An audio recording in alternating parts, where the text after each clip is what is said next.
हरे कृष्ण। क्या आप जानते हैं एकादशी एक ऐसा व्रत है जिसके बारे में हमारे सभी शास्त्र और पुराण एक मत से एक ही बात कहते हैं, और वो बात ये है कि सारे व्रत, त्योहार, पर्व एक तरफ और एकादशी तिथि एक तरफ।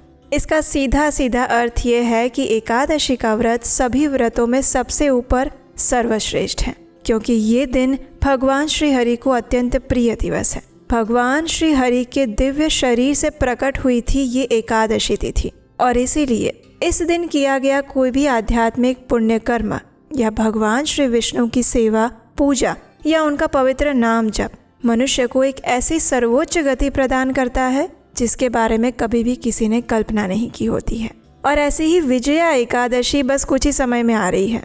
तो चलिए आज के इस वीडियो में जानते हैं कि इस बार आने वाली विजया एकादशी का पालन करने की शास्त्रोक्त विधि क्या रहेगी, कौन से सरल उपाय किए जा सकते हैं, किस दिन इस एकादशी का व्रत रखना है, किस समय पे पारण करना है, और हमारे शास्त्रों में इस विजया एकादशी का पालन करने की व्रत विधि क्या बताई गई है। इन सब के ऊपर आज बात करेंगे, तो अंत तक इस वीडियो को अवश्य देखिएगा। और आरंभ करते हैं आज का ये विशेष विजया एकादशी व्रत विधि वीडियो। फाल्गुन मास के कृष्ण पक्ष में आने वाली विजया एकादशी इस बार आ रही है 13 फरवरी 2026 शुक्रवार के दिन। इस एकादशी व्रत का पारण करने का समय रहेगा अगले दिन यानी कि 14 फरवरी 2026 शनिवार के दिन सुबह 7:09 से लेकर 10:50 के बीच में। एक समय ब्रह्मा जी नारद मुनि से इस विजया एकादशी के महात्म्य का वर्णन कर रहे थे, और उस समय ब्रह्मा जी ने उनसे कहा कि ये एकादशी समस्त पापों का नाश करने वाली अत्यंत पवित्र एकादशी है। स्वयं भगवान श्री रामचंद्र जी ने इस विजया एकादशी व्रत का पालन किया था, और इसी के फल स्वरूप भगवान श्री रामचंद्र जी ने रावण के सामने विजय प्राप्त की थी, और तभी से इस एकादशी का नाम विजया एकादशी पड़ा था। इस एकादशी का पालन करने वाले मनुष्य को इतना अधिक आध्यात्मिक पुण्यफल प्राप्त होता है जिससे कि वो अपनी पूर्व की और आने वाली 10 पीढ़ी का उद्धार कर सकता है, ऐसा हमारे शास्त्रों का मत है। तो चलिए सबसे पहले देखते हैं कि इस एकादशी का पालन करने के लिए शास्त्रोक्त विधि यानी शास्त्रों में बताई गई विधि कौन सी है।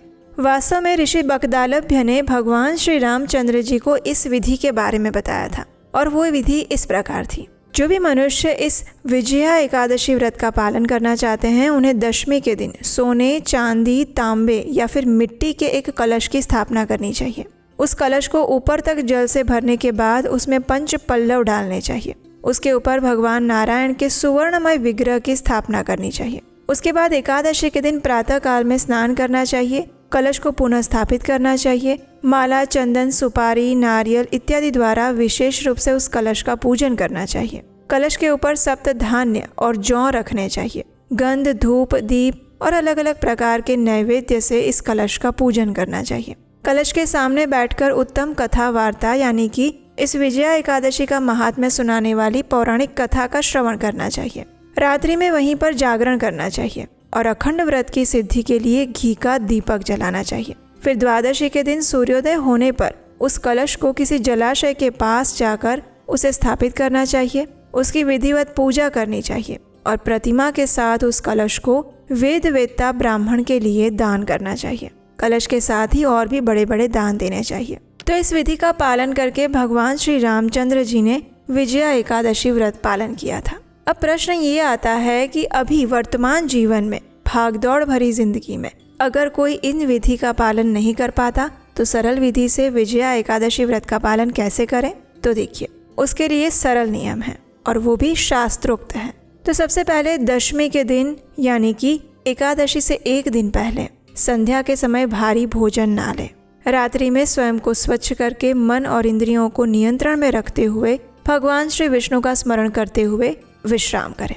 उसके बाद एकादशी के दिन प्रातः ब्रह्म मुहूर्त में उठ जाए, और इस विजया एकादशी के दिन ब्रह्म मुहूर्त का समय है सुबह 5:18 से लेकर 6:10 के बीच में। अब इस समय काल के अंदर उठ के पवित्र गंगा जल से स्नान करें। अगर आप पवित्र नदी में जाके स्नान नहीं कर सकते तो अपने स्नान के जल में गंगा जल की कुछ बूंदें डालकर स्नान करें। अगर घर में गंगा जल उपलब्ध नहीं है तो इस श्लोक का उच्चारण करते हुए मानसिक रूप से सभी पवित्र नदियों का आवाहन करें और अपने उस जल में उनका स्थापन करें। और ये मंत्र इस प्रकार है।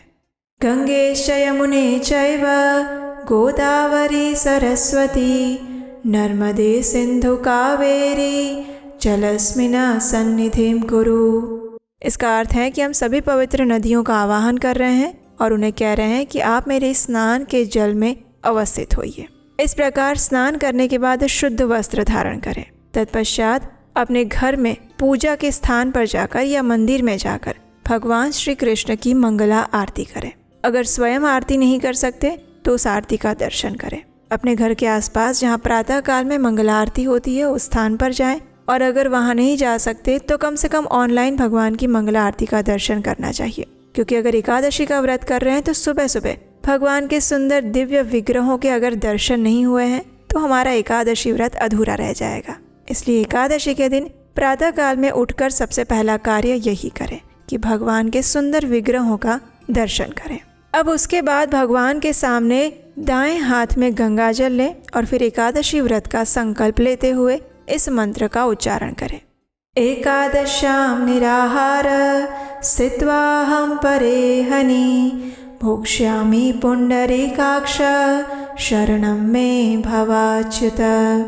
यानी कि हे भगवान विष्णु, मैं आपकी प्रसन्नता के लिए इस एकादशी व्रत का पालन करने का संकल्प ले रही हूँ। आप मुझ पर प्रसन्न होइए और आपकी कृपा प्रदान कीजिए, और इस दिन मैं हर प्रकार के अन्न से विरत रहूंगी।